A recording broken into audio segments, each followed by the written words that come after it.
অমল দাস স্বরচিত গল্প পাঠ করছি দীপক কুমার মজুমদার। একরাশ ফুলের গোছা এনে সুবিমল ধরিয়ে দিল তমসার হাতে। লাজুক ভাব নিয়ে তমসা জানতে চাইল, হঠাৎ আবার ফুল কেন, তাও আবার হলুদ? তাতে কি, নাম জানো এটার? অমল দাস। কি রোমান্টিক নাম, তাই না? ও মা, তাই? তবে ভ্যালেন্টাইন ডে তো অনেক আগেই পেরিয়ে গেছে, এখন আবার? সুবিমল আবেগ নিয়ে বলে, ফেব্রুয়ারি তো এখনো শেষ হয়নি। আমরা না হয় ওই লাল গোলাপের বদলে হলুদ অমলতাস দিয়েই সেলিব্রেট করি। এবার তমসা যেন আরো একটু রোমান্টিক হয়ে ওঠে, আর সেটা তার চোখ মুখের চাউনিতে বুঝিয়ে দিয়ে ফুলের গোছাটাকে বুকে চেপে ধরল। তমসা আগেই পার্কে পৌঁছে গেছিল। সুবিমলের অপেক্ষায় হয়তো একটু বিরক্ত বোধ করছিল। সুবিমলের বেশ খানিকটা দেরি হয়ে গেছে। রাস্তায় আমায় দেখতে পেয়ে পাকড়াও করল। অনেক দিনের বন্ধু, সব কথা খুলেই বলল। দেরি হচ্ছে ভাই, তাই। তমসা রেগে ফায়ার হয়ে গেছে নিশ্চয়ই। তুই সঙ্গে থাকলে ম্যানেজ হয়ে যাবে, প্লিজ আমায় একটু হেল্প কর। যদিও আমি কাবাবে হাড্ডি, তাও রাজি হয়ে গেলাম। এতক্ষণ ওরা নিজেদের মধ্যে ব্যস্ত থেকে মন দেওয়া নেওয়া করছিল। হঠাৎ খেয়াল হয়েছে আমি কাছেই দাঁড়িয়ে আছি। সুবিমলই নীরবতা ভঙ্গ করে বলল, তমসা, এই হচ্ছে দীপায়ন। এর কথা তোমাকে আগেই বলেছি। আমাদের দুজনের সম্পর্কে ও সবই জানে। তমসা যেন একটু অপ্রস্তুত হয়ে গিয়ে বলে, ও হ্যাঁ হ্যাঁ, দীপায়ন দা, আপনার কথা আগেই শুনেছি। তা একা কেন? মানে কতদিন আর এইভাবে একা থাকবেন? এই বেশ ভালো আছি। ওটা আক্ষেপের কথা। প্রেম ছাড়া জীবনের কোনো মানেই হয় না। কি জানি, জোগাড় করতে তো পারলাম না এখনো। সুবিমলকে কোনো রকম সুযোগ না দিয়েই তমসাই বলে উঠল, সামনেই তো দোল, কি করছেন? কোনো প্রোগ্রাম নেই নিশ্চয়ই? না, তা নেই। হঠাৎই সুবিমলকে জড়িয়ে ধরে তমসা আরো রোমান্টিক হয়ে আবদার করে, হ্যাঁ, সামনেই তো দোল, শান্তিনিকেতন যাবে? ওখানে বসন্ত উৎসবে খুবই মজা করা যাবে। আর দীপায়ন দাকেও নিয়ে যাব, ওনার একটা প্রেমিকা জোগাড় করে দেব। বুঝলাম আমাকে উপলক্ষ করে নিজেদের একটু বাইরে ঘুরে আসার ইচ্ছে, তাই বললাম, তোমরা যাবে যাও, আমায় কেন? কিছুটা গাঁইগুঁই করে সুবিমল রাজি হলেও একটা কন্ডিশন দেয়, যেতে পারি, তবে দীপায়নকেও যেতে হবে। বাড়িতেও কিছু বলতে তো হবে। কিরে, যাবি তো? অগত্যা ঠিক হয়ে গেল বসন্ত উৎসবে শান্তিনিকেতন। সময় মতো বসন্ত উৎসবে যোগ দেওয়া ও নিজের মনের সুপ্ত বাসনা অজানা প্রেমিকের সন্ধানে শান্তিনিকেতনে আমরা তিনজনই উপস্থিত হলাম। ফুলে ফুলে, বনে বনে আজই লাগলো যে দোল।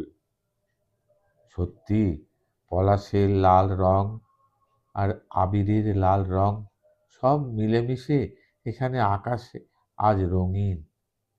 আর এর সাথে যোগ হয়েছে আবিরে রাঙানো শতাধিক যুবক যুবতী।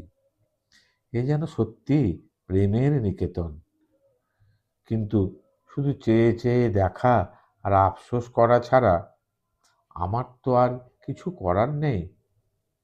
সুবিমল ও তমসা দুজনে ঠিক ভিড়ের মধ্যে নাচ গানে যোগ দিয়েছে। আমার হাতের আবির কি হাতেই থেকে যাবে?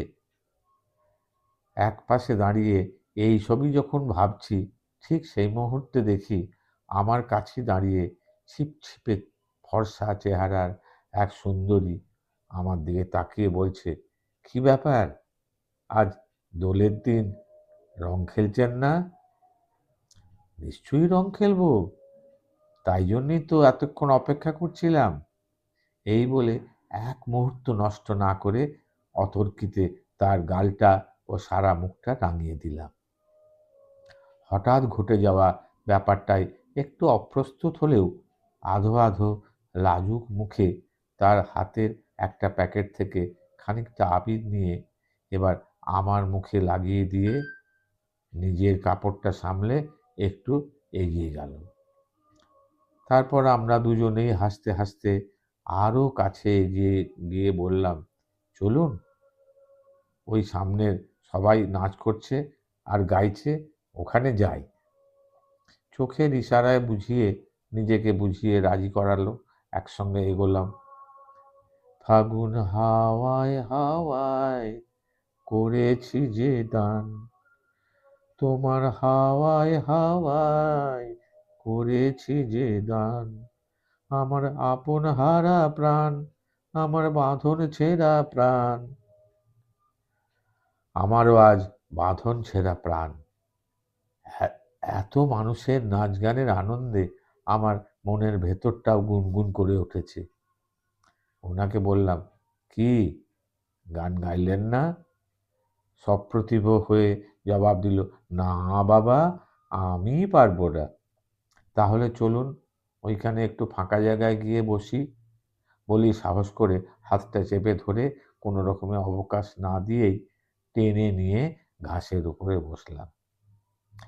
এ কথা সে কথা হওয়ার পর আমি জানতে চাইলাম, আপনি কি কলকাতা থেকেই এসেছেন?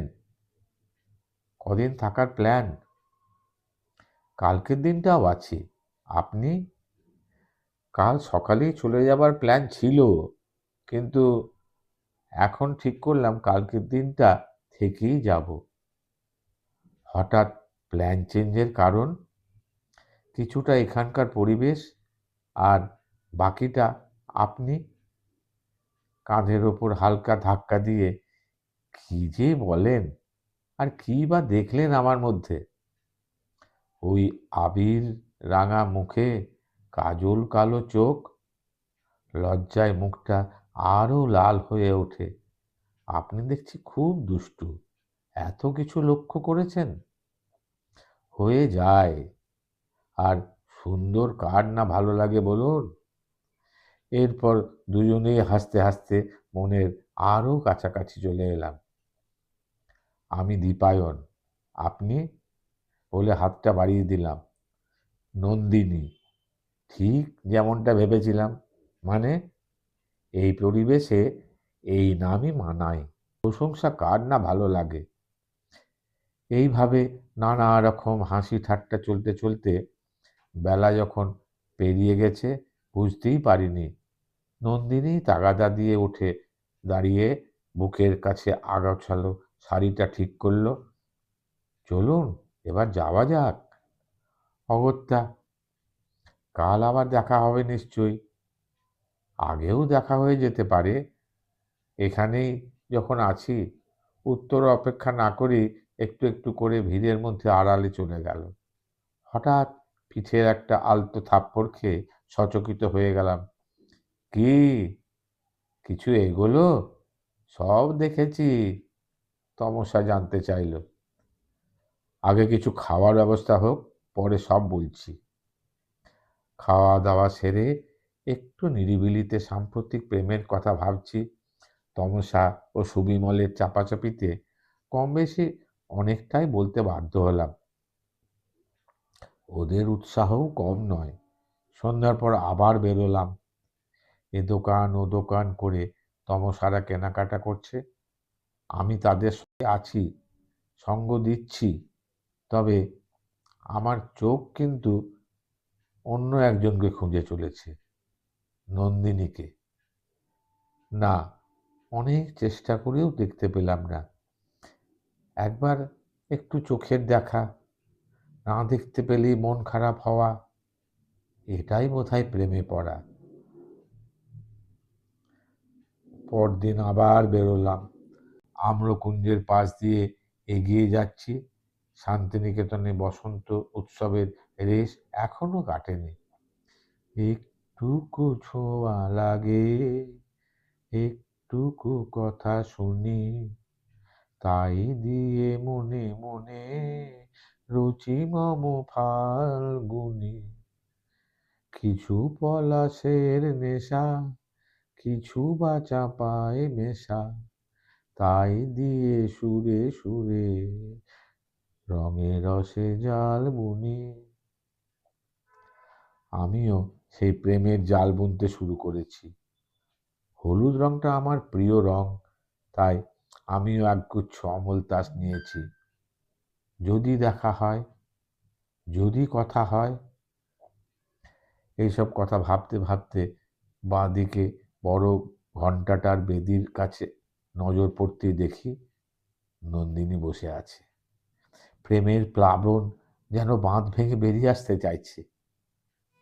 আমার হাতের অমল তাসের গোছাটা যেই দিতে যাব বলে এগিয়ে যাচ্ছি, ঠিক সেই মুহূর্তেই মাম্মি বলে বছর 5-এর মেয়েটা নন্দিনীকে জড়িয়ে ধরল। মেয়েকে জড়িয়ে রেখে আর চোখে আমার দিকে তাকিয়ে একটু মুচকি হেসে নন্দিনী এগিয়ে চলে গেল। অন্য কিছু ভাবার আগেই হোঁচট লেগে হাতের অমল তাসের গোছাটা মাটিতে পড়ে গিয়ে ছিন্ন ভিন্ন হয়ে গেল। আর আমার জীবনের প্রথম প্রেমেও হোঁচট খেলাম।